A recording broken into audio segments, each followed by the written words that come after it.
Now, about the 49ers. Two things come to mind. Here's the first one. What we saw last night in the game is the reason why the San Francisco 49ers stuck with Jimmy Garoppolo, and the reason why the San Francisco 49ers were thinking about not having Jimmy Garoppolo as their long-term option. All in the same game. Okay? All in the same game. He comes out, Jimmy G, red hot. Red hot. Looked terrific. And it looked like this team was going to go up by 2 scores. Throws an interception in the end zone. After the game, coach says it's a team game. It's not all on Jimmy. Although the throw to Kyle Juszczyk, wide open, his fullback, late first half, missed him. Okay. A lot of people are going to peg the 4th down throw to Brandon Ayuk on him. I'll pin that on the coach. I don't know why you don't kick the field goal right there. You got Robbie Gould, take the points, take the lead on a tight game on the road, put the pressure on Tennessee. Certainly after you have a false start from Trent Williams, of all people, on 4th and 1. Now it's 4th and 6. Screw it, we're going to go anyway. All right. Ayuk did stop the route. I mean, Ayuk stopped the route. He said after the game, Shanahan said Ayuk it was on both. They weren't on the same page. It's just a dicey proposition to go for it on 4th and 6. Yeah. Send your guy out there, Robbie Gould. More often than not, he makes it. Take the lead and let's play defense because Fred Warner and the rest of those guys were lights out. Certainly to keep it a 10-0 game when the 49ers wound up tying it later on because they fell down. They tied a game where they should have been up by 2 scores. Because Jimmy G misses throws. He's not as accurate as you need to be or need to have your guy. Certainly when you're battling in a division with who you're battling and in conference with the 12s, the all-time great 12s. So you see how, yes, we're sticking with Jimmy G this year because the rookie can't do that. That being going on the road in the crucible of Nashville against a stout, physical, nasty team in Tennessee that clearly the coach was whipping up all week long. Everybody saying you're dead, you're buried, you're finished. You lost to the Steelers, you're nobody, you're nothing. And that's a tough spot for Trey Lance. Of course you want somebody like Jimmy Garoppolo in there when you have a team that can win games in December and make a playoff season and win a game in January. And who knows how far you can go the way the Niners have been playing the last few weeks. They look like the 2019 team that went to the Super Bowl. But you also saw the Garoppolo mistakes that caused Kyle Shanahan to start looking at tape of Matthew Stafford once the calendar turned to January, to start kicking the tires on other quarterbacks and start the process of making a blockbuster trade to go get a kid who hardly played any football in the last year and a half in Trey Lance and say that's the guy. So you saw last night from the 49ers why they'd want to stick with Garoppolo in 2021 and also why they were thinking at the outset of 2021, what about 2022 and beyond? I don't think Jimmy's the guy. And that's my first thought about seeing that game last night. The other one is what about right here, right now for the 49ers? Last night's game, they didn't need it. But they did need it to avoid their final 2 games being placed in the basket of we need it. Last night would have kept the momentum going and kept even the division alive and kept everything going towards full steam ahead into January.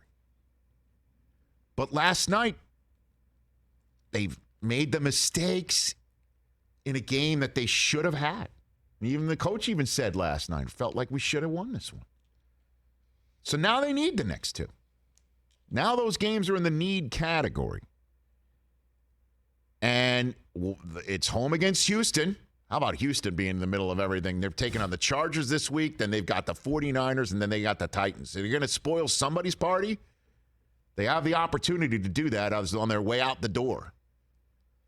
And then there's a game against the Rams that I think is going to be the final game on NBC. I think that's what you're going to look at, that the winner has huge upside in seeding, and the loser might go home if the loser's the 49ers, and that might make somebody else a playoff team. What do I mean by that? Here's how it breaks down for the 49ers right here and right now in week number 16. If, there's a lot of ifs here, so follow me here. If the Vikings win at home against the Rams, and the Vikings don't have Dalvin Cook, as we know he's out with COVID, and who the heck knows who's coming back for the Rams, although Tyler Higbee is back. That happened right before we came on the air. The Rams are getting most of their players back from the COVID list after being COVID ravaged. But the Rams played Tuesday.